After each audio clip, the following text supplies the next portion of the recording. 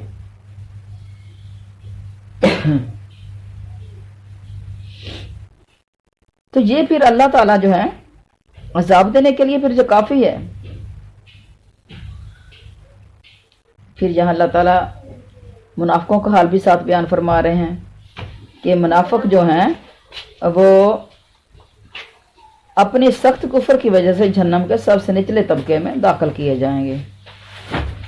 درک درجہ کے مقابل کا مظہر ہے، تو بہشت میں درجے ہیں اور ایک سے ایک بلند، اور دوزخ میں درک، یعنی اس کے لیے اگر ہم گڑھے کا لفظ استعمال کر لیں تو وہ بھی اس کا ترجمہ ٹھیک ہے، تو گڑھا نیچے ہی نیچے جائے گا اور جنت کے درجات جو ہیں وہ اوپر ہی اوپر جائیں گے۔ تو جو دوزخ ایک یہ گڑھے کے لیے لفظ استعمال کیا گیا، دوزخ میں درک ہیں ایک سے ایک پست ہیں۔ حضرت ابو ہریرہ رضی اللہ عنہ فرماتے ہیں انہیں آگ کے صندوقوں میں بند کر کے جہنم میں ڈالا جائے گا، استغفر اللہ فتوب الیہ، اور یہ جلتے پھنتے رہیں گے۔ حضرت ابن مسعود رضی اللہ تعالیٰ فرماتے ہیں یہ صندوق لوہے کے ہوں گے جو آگ لگتے ہی آگ کے ہو جائیں گے اور چاروں طرف سے بالکل بند کیے ہوئے ہوں گے، اور کوئی نہ ہوگا جو ان کی کسی طرح کی مدد کر سکے۔ استغفر اللہ، اللہم احفظنا منہم، جہنم سے نکال سکے یا عذابوں میں ہی کچھ کمی کروا سکے۔ ہاں ان میں سے جو توبہ کر لیں، نادم ہو جائیں، سچے دل سے منافقت چھوڑ دیں اور رب سے اپنے اس گناہ کی معافی چاہیں، پھر اپنے اعمال میں اخلاص پیدا کریں۔ سب سے بڑی بات یہ ہے کہ اگر معافی مانگ لی ہے، منافقت چھوڑ دی ہے، معافیاں بھی اللہ سے اور گناہوں کی بھی معافیاں مانگ لی ہیں، منافقت کے اندر جو کیے، اس کے علاوہ جو کیے، تو پھر اپنے اعمال میں اخلاص پیدا کرنا ہے۔ یہ انسان کے اندر جب نہیں ہوتا تو پھر وہ گناہ معاف نہیں ہوتے۔ صرف خوشنودگی اللہ اور مرضی مولا کے لیے نیک اعمال پر کمر کس لیں، ریاکاری کو اخلاص سے بدل دیں، اللہ تعالیٰ کے دین کو مضبوطی سے تھام لیں۔ اللہ تعالیٰ کو جب ہم راضی کر لیں گے تو پھر اس وقت معافیاں ہوں گی۔ اور بعض لوگوں کا بس یہ باتیں کرتے رہتے ہیں، چھوڑو اس کام کو، آپ وہ خود ہی اللہ معاف کر دے گا، وہ بھی اللہ معاف کر دے گا، اللہ معافیاں دے گا۔ اللہ کو پتہ ہے کہ ہمارے پاس یہ نہیں تھا، اللہ ایسے کر دے گا، اللہ خود ہی معافیاں نہیں دے گا۔ یہ نہیں لوگوں کو سمجھ آتی کہ یہ کیا ہم بول رہے ہیں۔ اللہ سے معافی مانگنی پڑے گی، جو کام آپ نے غلط کیا ہے اس کا آپ اقرار کریں، اقرار کرنے کے بعد جو ہے وہ آپ کو معافی مانگیں، اس کے بعد پھر اللہ تعالیٰ آپ کو معاف کریں۔ پہلے اقرار تو کریں نا۔ آج بھی دیکھیں عدالتوں کے اندر کتنی دیر جو ہیں وہ لٹکتے رہتے ہیں کیس جرائم والے، جب تک وہ خود اقرار نہیں کرتے تب تک ان کو سزا نہیں ملتی۔ تو جب اقرار کر لیا جاتا ہے تو پھر سزا کی بجائے اس کو رہائی بھی مل جاتی ہے بعض اوقات۔ تو اللہ کے ہاں بھی یہی قوانین ہیں، جب اقرار کر لو گے تو پھر رہائیاں مل جائیں گی۔ تو اس وقت تک ہم لٹکے رہتے ہیں جب تک اقرار نہیں کرتے، اور پھر ایسے ہی یہ شیطان کے بہکاوے پہ ہم آئے رہتے ہیں کہ بس اللہ نے خود ہی معاف کر دینا ہے، بس رحمتیں ہی ہو جانی ہیں ہمارے اوپر۔ رحمتیں مانگتے نہیں تو رحمتیں ہو جائیں گے، معافیاں مانگتے نہیں تو پتہ نہیں معافیاں کیسے ہو جائیں گی۔ آپ نے کبھی دی ہے دنیا کے اندر کسی کو معافی جس نے مانگی نہ ہو آپ سے؟ اب دیکھیں کہ جب بھی کسی نے غلطی کی ہے، چاہے وہ جتنی دیر بھی وہ دوڑتا رہے ادھر ادھر، تو دل سے جو ہے وہ نفرت نہیں جاتی۔ جب وہ آ کے معافی مانگ لے تو پھر معافی دینے کو بھی جی چاہتا ہے، اور پھر وہ نفرت جو ہوتی ہے پھر بھی جو ہے وہ محبت میں تبدیل ہو جاتی ہے بعض اوقات۔ تو اقراری مجرم بنیں گے تو اللہ تعالیٰ سے معافیاں ملیں گی۔ پھر اللہ تعالیٰ ارشاد فرماتے ہیں کہ اللہ غنی ہے، بے نیاز ہے، بندوں کو سزا کرنے وہ نہیں چاہتا۔